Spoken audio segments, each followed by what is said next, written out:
देनी कुछ है पेंशन अरे ये भी एक चीज होनी चाहिए ना बन रहा है बन पेंशन का ये हिसाब आ कि 70 कोला पहला या 70 कोला पहला सर 21 साल ही हुआ गांधी क्वालीफाई फिर कोविड फिर तो तले तू 28 साल करनी है तो मैं दूसरे चेयरमैन साहब चाहे मैं इतने साहब गड़े ना सारे अस इको ही हैं लेकिन अस गाने ला करिए कोई डिमांड स्टेशन नहीं करके जहाँ तक इसका कोई असर नहीं पार्टी बेस भी दिख लो तुम अगर पहले सोचा है कि भारत जोड़ो यात्रा चलो भारत तो जुड़दा ही है लेकिन एक पॉइंट लेइए चलदा ना एक मिशन लेइए चलदा भी हाँ पे केह् तरीक है अपोजिशन भी बड़ी स्ट्रांग होनी चाहिए अगर अस सोच रहे हैं कि अपोजिशन इ'यां अपोजिशन भी बड़ी जरूरी है लेकिन अस समझने हैं ना हूँ जेह्ड़ा सारे CRP का एक सिर्फ डिफेंस पर सुना रहे डिफेंस जिन्हें करी अग्निवीर जी ने स्कीम चलाई है वो इो है कि 75% बाहर कड्ढी ने 25% रेंज 25% जो रहने उनके क्यों वो तो मतलब हर साल तुम रोटेशन करते रहे तो ऑटोमैटिकली मतलब कि 75% का तुम पेंशन जी आर्मी वाली वो तो बंद ही करी ना। मैं कैप्टन कुलदीप सिंह जी सरोटिया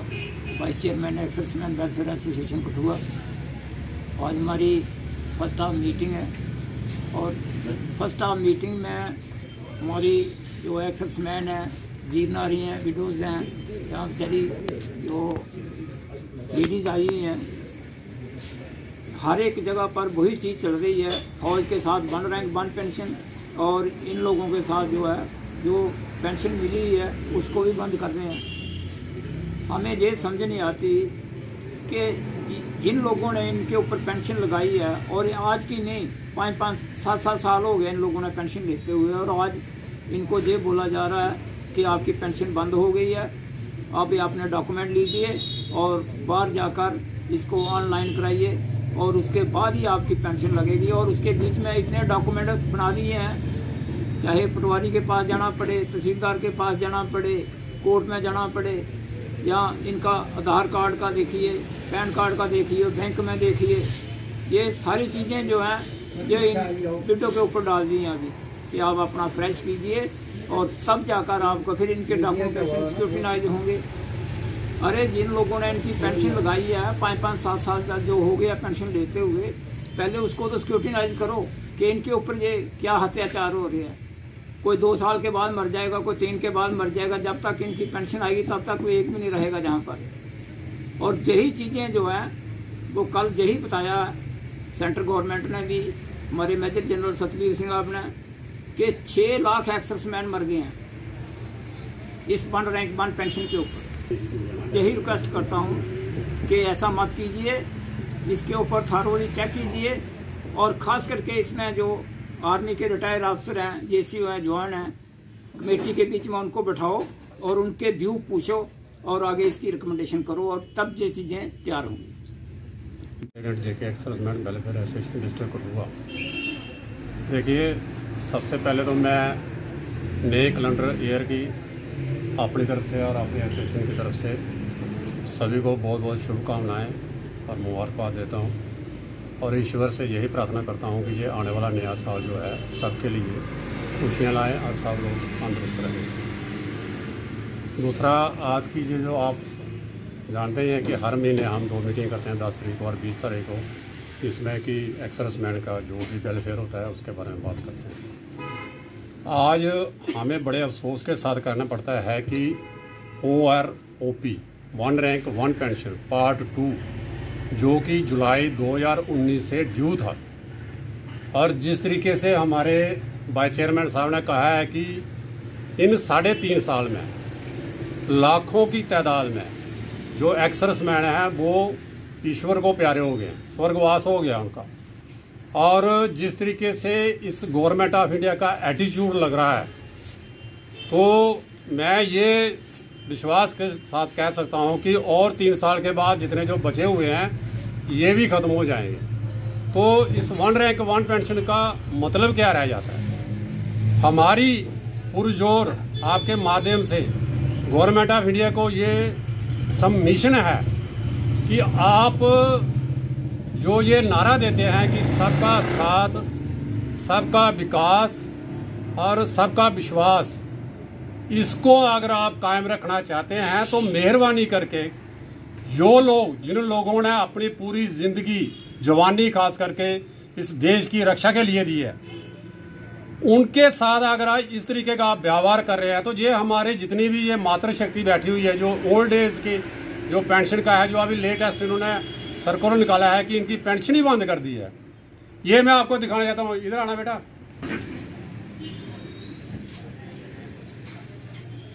ये बच्चा है जो इसके दोनों हाथ ही नहीं है, तो इसको अगर हैंडीकैप्ड की ये गवर्नमेंट अगर पेंशन दे रही है और अभी जो उन्होंने न्यू पॉलिसी लगाई है कि बंद कर दी है और इतने डॉक्यूमेंट इन्होंने इसके ऊपर डिमांड कर दी है कि ये चाहिए वो चाहिए फिर ऑनलाइन चाहिए, तो बताइए फिर सबका साथ और सबका विकास उसका मतलब क्या रह जाता है। हमारी मातृशक्ति बैठी हुई है, शायद किसी को 6 महीने या और साल भर या 2 साल की जिंदगी इनकी बची नहीं है, तो इनके सभी गाँव में पंचायत है, इलेक्टेड पंचायत है, डेमोक्रेसी है। अगर आपको कोई चीज़ का चाहिए तो उनसे भी ले सकते हैं। लोगों को बेवकूफ़ मत बनाइए। और ख़ास करके मैं देख रहा हूँ हम सभी जितने भी एक्सर्विसमैन हैं ये देख रहे हैं कि जिस तरीके से एक्सर्विसमैन के साथ ये बिहेव किया जा रहा है, तो मुझे लगता है कि ये सबसे बड़ी शर्म की बात है और इसके नतीजे जो हैं आने वाले इलेक्शन में ये अच्छे नहीं होंगे। आप अपने लिए तो सब कुछ बनाते हैं, 2 साल या 1 साल के लिए अगर कोई भी मेंबर ऑफ लेजिस्लेटिव असेंबली हो चाहे मेंबर ऑफ पार्लियामेंट हो, अगर वो एक बार ओथ ले लेता है तो उसके बाद उसे परमानेंट पेंशन लग जाती है। लिहाजा मैं ये दोबारा अपने आपकी माध्यम से ये पुरजोर अपील करना चाहता हूँ गवर्नमेंट ऑफ इंडिया से कि ऐसा मत कीजिए और ये जो जितनी भी गरीब जनता है, आम जनता है, इनको ज़्यादा परेशान मत कीजिए और वापस ले और जिनको पेंशन लगी हुई है उनको पेंशन दी जाए। जय हिंद जय। सर्वप्रथम मेरी आज के ट्रांसमिशन को सुनने वालों को सभी को जय श्री राम। आज की हमारी जो महीने की इस साल की पहली बैठक है एक्सर्विसमैन की बिल्डू बाबिटो के, मेरे बोलने से क्या पहले मैं यही बताना चाहता हूँ कि हमारी जो चिंता है उसके विषय में मेरे वाइस चेयरमैन साहब, हमारे माननीय प्रेसिडेंट साहब ने बड़ी विस्तारता के साथ बखान किया है। सरकार की तरफ से जो रिस्पांस लिया जाता है वो बहुत, मैं कहता हूँ बहुत ही ढीला है। तो ये हमारे पास चक द्रव खां से कुछ माताएं बहनें आई हैं, वो भी एक सहारा ढूंढते हैं कि चलो जी फौजी भाइयों के पास कोई ना कोई हमारा वो समाधान करेंगे। समाधान के हमारी तो ड्यूटी होती है, हम अपना कर्तव्य मूल कर्तव्य समझते हैं कि हम इनकी भावनाओं को आगे तक पहुंचाएं। लेकिन जहां तक काम का सवाल है, जैसे हम देख रहे हैं जो वर्तमान में जो चल रहा है वो ठीक नहीं है। जैसे यही ऑनलाइन, मैं कहता हूँ मेरे जैसे आदमी को पता नहीं है, इनको क्या पता चलेगा। जब कोई आदमी जाता है पटवारी के पास जाता है, तहसीलदार के पास जाता है, गरदौर के पास जाता है, क्लरिकल स्टाफ में जाता है, तो उनको बताया जाता है ऑनलाइन हो गया। भाई आप किस लिए बैठे हो, गाइड करो, खुद करो। आपको अगले वो तो मैं कहता हूँ बिल्कुल हैंडीकैप हो गया, बैठे हुए हैं, कोई काम नहीं किसी के पास है, वो बैठे हुए हैं। उसको बता देंगे वो ऑटोमेटिकली विल गो बैक, वो वापस चला जाएगा, उसको पता ही नहीं है। अगर मुझे पता नहीं है तो उसको पता कहाँ होगा। तो माननीय मैं आदरणीय डीसी साहब को सभी मीडिया के माध्यम से, जहाँ तक भी मेरी इस आज की भाषण की आज की आवाज़ आती है, जो भी मैं बोल रहा हूँ, तो इस बात के ऊपर संज्ञान लिया जाए। क्योंकि जो आदमी को पता ही नहीं है ऑनलाइन क्या है, वो आया है, किराया भाड़ा देकर आया है, कैसे वहाँ पर आप लोगों के, आप दिव्य आत्माओं के पास वो पहुँचा हुआ है। मैं कहता हूँ आप तो कुछ करें। हम लोग भी तो जो एक्सर्विसमैन जहाँ पर बैठे हुए हैं इसलिए बैठे हुए हैं, just for the sake of those people के जिनका कोई नहीं है, जो हैंडीकैप लोग हैं, जिनके पास कोई सहारा नहीं। हम उनके लिए, हमारे पास कोई भी आता है, हम फौजी हैं, हम तो नहीं सोचते एक्सर्विसमैन के ये क्यों आया है, ये सिविलियन है, वो दूसरा है या तीसरा है। हम यही सोचते हैं कि हम let us to do for the people for the sake of the country itself, that we want to do. वो हम करना चाहते हैं, हमारा मिशन है, हम कर चुके हैं, अभी भी करना चाहते हैं। तो मैं कहता हूँ इस किस्म की जो घटनाएँ घट रही हैं, प्रेजेंट अपने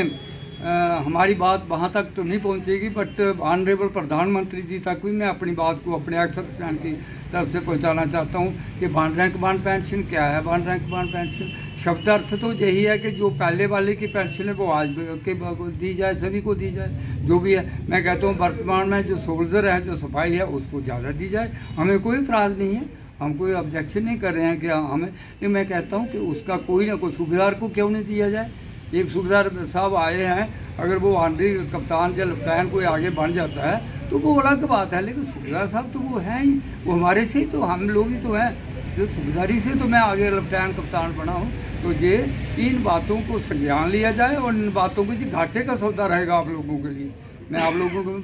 हम यही बता सकते हैं और क्या, क्यों हम लोग देशभक्त रहे हैं। हमारी भक्ति में कोई भी ये नहीं कह सकता कि हमारी भक्ति में इतना तनाई भर भी कुछ हैं जिनके घर का चूल्हा नहीं जलता है, शाम को रोटी नहीं होती है, अगर उनको पेंशन दी है, फिर अभी उस पेंशन को जैसे माननीय चेयरमैन साहब ने उस बच्चे को दिखाया है, वो एब्सोल्युटली इज हैंडीकैप,